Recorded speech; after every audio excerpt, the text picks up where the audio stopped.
The smell hits you before the sound does. Leather. Chemical tanning agents.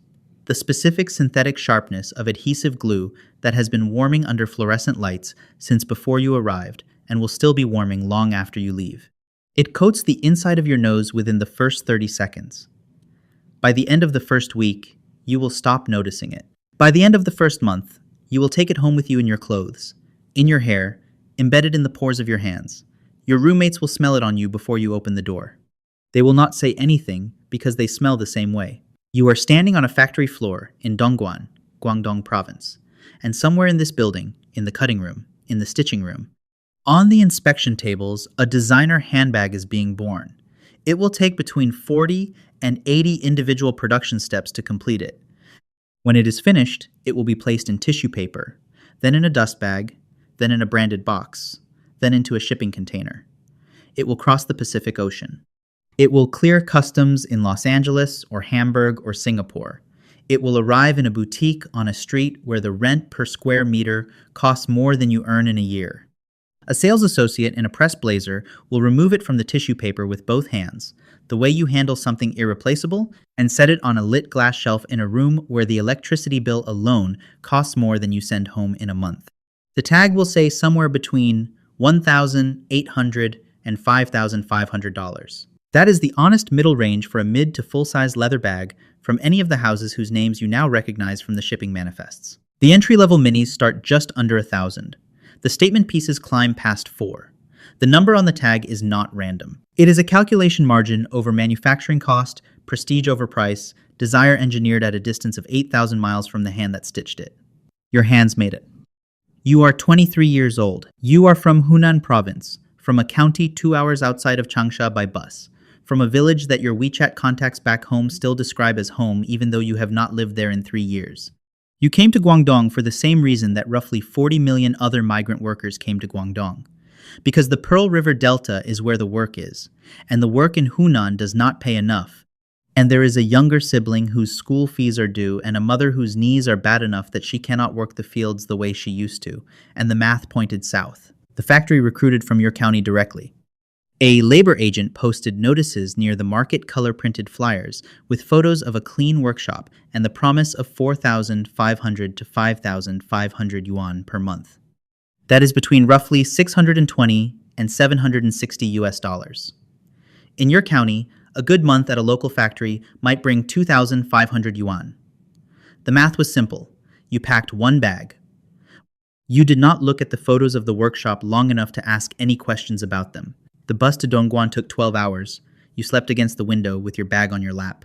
You arrived at a bus station in the dark, and a factory van was waiting with your name on a handwritten list with 17 other names from 17 other villages, most of them in the same province as you, for the same reason as you, with the same bag and the same arithmetic.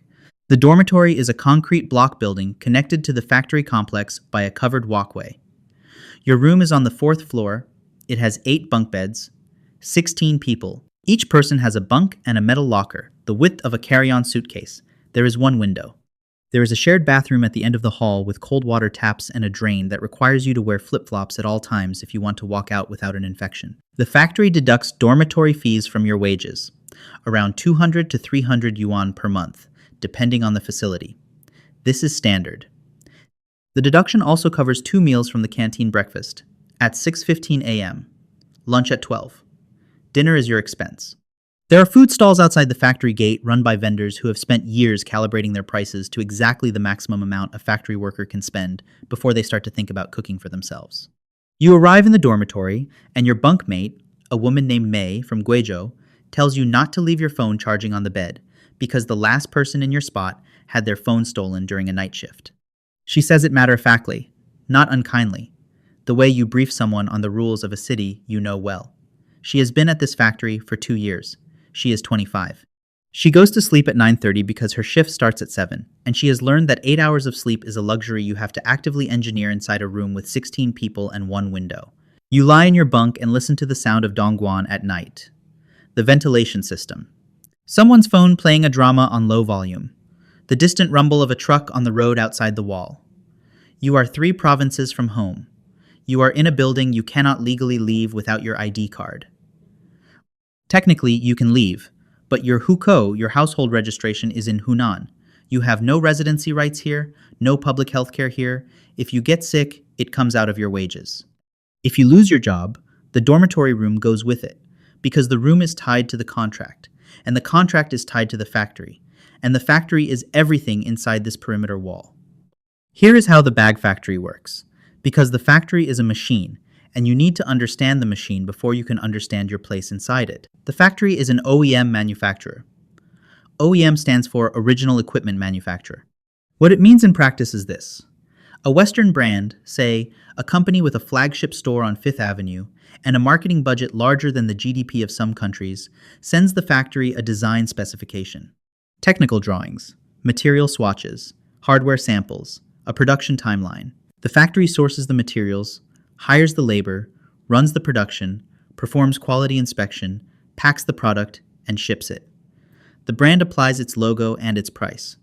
The factory gets a per-unit manufacturing fee. The unit fee for a leather handbag produced in a Guangdong OEM factory typically ranges from $30 to $150, depending on complexity, leather quality, hardware, and order volume. This is not a secret. It is the standard logic of contract manufacturing. The same bag will retail for 10, 20, sometimes 40 times that amount. The gap between manufacturing cost and retail price is where luxury brands make most of their money.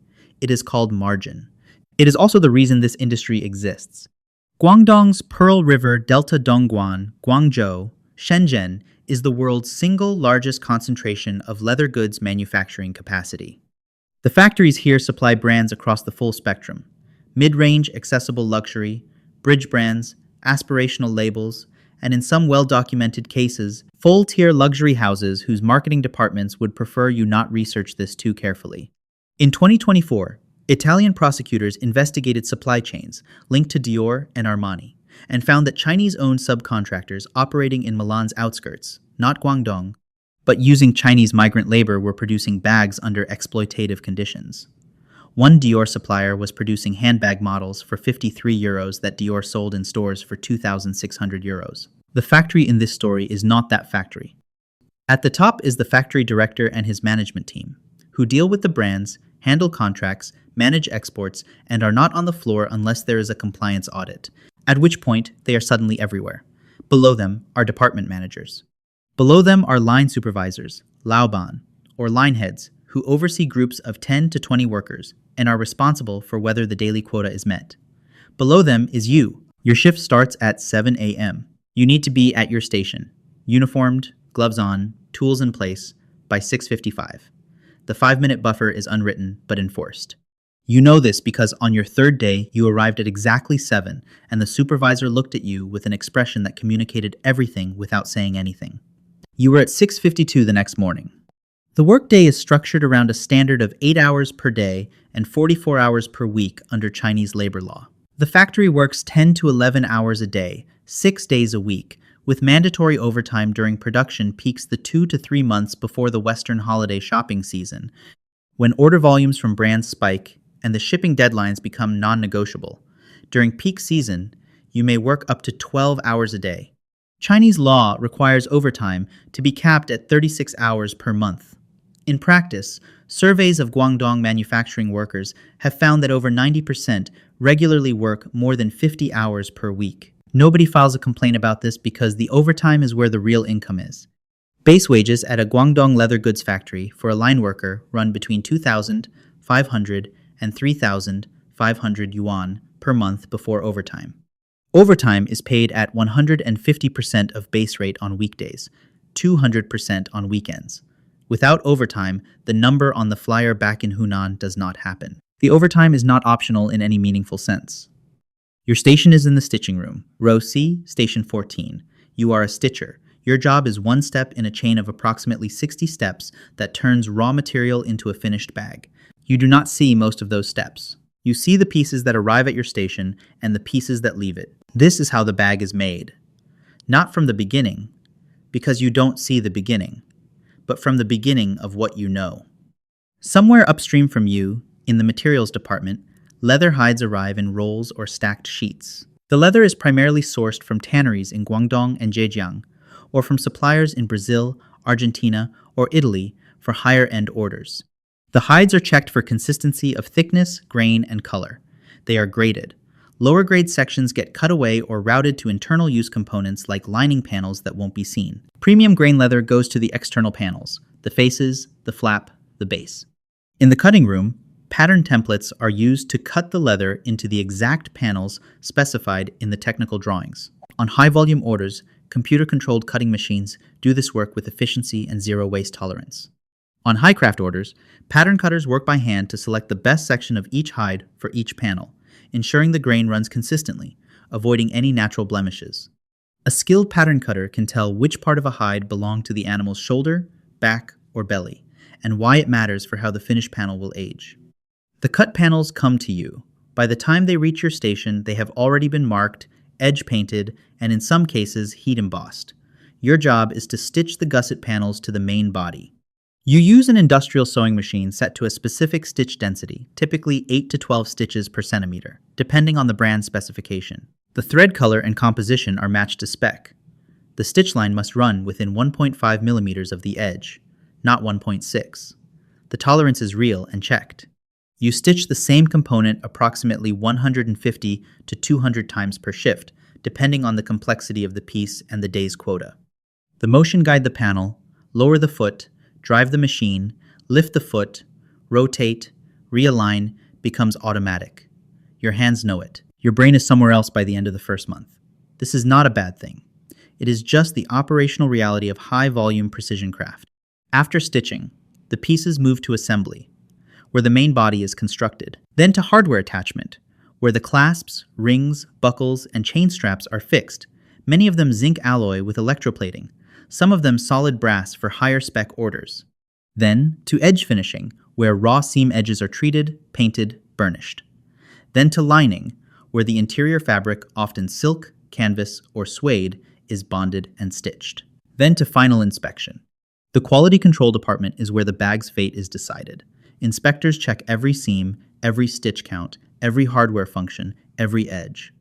They check color consistency under different lighting conditions. They check that the logo, stamping, or embossing is positioned within the tolerance specified, sometimes within 2 millimeters. A rejected bag is a problem that traces back to a station, and a station problem traces back to a worker, and a worker problem means a deduction or a written warning and a supervisor conversation that nobody wants. When the bag passes inspection, it is cleaned, stuffed with tissue paper to hold its shape, wrapped in a microfiber dust bag, boxed, labeled, and moved to the logistics hall. In the logistics hall, finished bags are assembled into export cartons, typically 4 to 12 units per carton, depending on size. The cartons are sealed, labeled with HS customs codes, and consolidated onto pallets. A standard 40-foot shipping container from Guangdong to a European port holds approximately 10,000 to 25,000 individual bags, depending on product size and packaging dimensions. The container is trucked to Guangzhou Nansha Port, or Yantian Port, in Shenzhen, loaded onto a vessel, and shipped. Transit time to Rotterdam is approximately 25 to 30 days. Transit time to Los Angeles by sea is around 14 to 18 days. Air freight is used for rush orders or high-value products and costs significantly more, but is occasionally necessary when a brand's launch deadline is immovable. The bags clear customs in the destination country. Import tariffs and customs classification depend on whether the country of origin is declared as China, or in the case of goods that have undergone significant further transformation elsewhere, as Italy, France, or another jurisdiction. You don't know any of this. You know that the cartons go onto a truck and the truck goes somewhere, and then one day the bag is in a store. A coworker who has been here 5 years once told you that her cousin saw a bag she recognized by the hardware design in a magazine photo on someone's arm at a red carpet event in New York City. She said it like it was funny and then went back to eating her lunch. Around month 4, you do the math. The real math. Not the math that got you on the bus. Your base wage is 2,800 yuan per month. With overtime during a regular month, you take home around 4,200 yuan. During peak season, closer to 5,200. But your dormitory costs 280 yuan per month, deducted at source. Your canteen meal plan covers breakfast and lunch, but dinner is yours. You spend roughly 600 to 800 yuan per month on food. You send 2,500 yuan home every month. Your mother's knee treatments are 400 yuan per appointment, and she goes twice a month. Your siblings' school fees are 1,200 yuan per semester. What's left is not called savings. It is called what's left. The bag you make, the stitching, the gusset, the seam you align to within 1.5 millimeters retails in a Western boutique for somewhere between 1,200 and 3,800 US dollars. At current exchange rates, that is roughly 8,700 to 27,500 yuan. You have never held that amount of money at one time. You will not hold it in a single month's wages this year or next year. This arithmetic is not new information. Everyone on the floor knows it the way everyone knows the chemical smell. You stop noticing it, but it never actually goes away. One of the older women in your dormitory, a woman named Chen, who has been making leather goods in Dongguan for 11 years, keeps a torn-out magazine page tucked inside her locker door. It is a photo of a bag she says she worked on, or one exactly like it, in a shoot from a French fashion magazine. She has never confirmed the brand. She just says, "I know that seam." She looks at it the way people look at something that belongs to them, and also doesn't belong to them at all. There is a story that gets told in different versions in every leather factory dormitory in this delta. The versions change, the factory changes, the brand changes, but the structure of the story never changes. A worker on a quality control line recognizes a bag during final inspection. Not because the design is familiar, all the designs are familiar to people who have made them for years. She recognizes it because she has seen the same bag in a magazine, worn by someone famous, at an event that looks nothing like any room she has ever been inside. The price is printed in the article.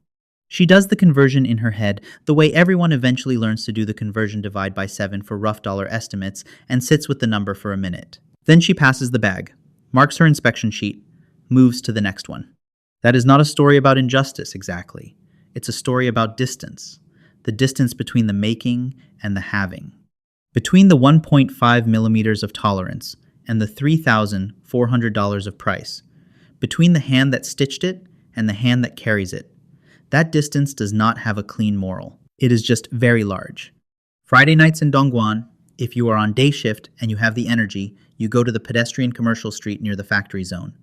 There are hot pot restaurants and milk tea shops and phone repair stalls and KTV karaoke booths and a night market that sells the kind of fast fashion that is also manufactured 40 minutes from here and retails for 25 yuan. You and May and a woman from Sichuan named Luo sometimes go together on the nights when none of you have overtime, and all of you need to remember that there is a world outside the perimeter wall that does not run on quotas. You video call your mother on Sunday evenings. She asks if you are eating. You say yes. She asks if it is cold. You say no, even when it is. She tells you your younger sister made the honor roll at school and you feel something that is very large and uncomplicated open in your chest. Your mother looks smaller on the phone than she did when you left. The screen makes everyone smaller. You send the 2,500 yuan on Monday morning, and the transfer confirmation says, received. And that is the language you speak to each other now. Week after week, received, received, received. You are homesick in the way that migrant workers in Guangdong are homesick, functionally. Not in a way that stops you from working, just in a way that lives alongside everything else. Like the smell of the leather, like the 1.5 millimeter tolerance. You have learned to work with it beside you. Twice a year, Spring Festival and Golden Week, you go home. The train ticket costs 350 yuan. The journey takes 12 hours. You arrive with a bag heavier than the one you left with, full of things you bought for people who asked for nothing, and your mother makes a meal that takes most of the day to prepare and is eaten in 40 minutes, and your sister shows you her homework, and your father, who hasn't asked many questions since you left because asking questions costs something he doesn't know how to pay, sits at the table and eats and doesn't say much. And you sit at the table and eat and don't say much. And the not saying is its own kind of conversation between people who understand each other in the way that labor and sacrifice make people understand each other, completely and without words. And then the return ticket date arrives and you pack your bag and you get back on the train and the train moves south and the village gets smaller in the window and Guangdong gets larger and you are, again, a factory worker in the Pearl River Delta, third bunk on the left, station C14, hands that know the seam, nose that knows the smell. Here is the thing about this work that people who haven't done it don't understand. It is skilled. Not in the way that gets called skilled in job listings, not in the way that carries a premium salary, but skilled in the way that precise, trained hands are always, skilled in the way that a surgeon's hands are skilled, in the way that a musician's hands are skilled, in the way that mastery at any scale is mastery. You can feel a misaligned panel before you look at it. You know, from the tension of the leather under your fingertips, whether the cut was good or whether there is a weakness at the edge that will become a problem 6 months from now when someone in Paris is walking fast and the seam pulls. That knowledge lives in your hands. The brand name does not. The price tag does not. The boutique does not. Those belong to a different economy, one built on top of this one, the way buildings are built on top of foundations, using them, requiring them, but facing the other direction. On the last day of the month, you stand at your station during a 5-minute break between shifts. The line is quiet. The fluorescent lights have the low hum they always have. A cart moves past with finished bags on the way to the inspection room. 10 units, lined up, handles tucked, structured, and complete. You watch them go. Somewhere in that cart is 8 hours of hands that will never be on the tag. 8 hours of May's hands and Luo's hands and the hands of the pattern cutter who chose the best grain section and the edge painter who painted the seams and the inspector who passed them through. The cart turns the corner and disappears. The belt starts moving again. You sit down. You put your gloves on. You align the first panel of the next batch. 1.5 millimeters. Same as always. The bag is going to Paris. You have work to do. If this one stayed with you, drop a comment. Hit subscribe. I'll see you for the next one.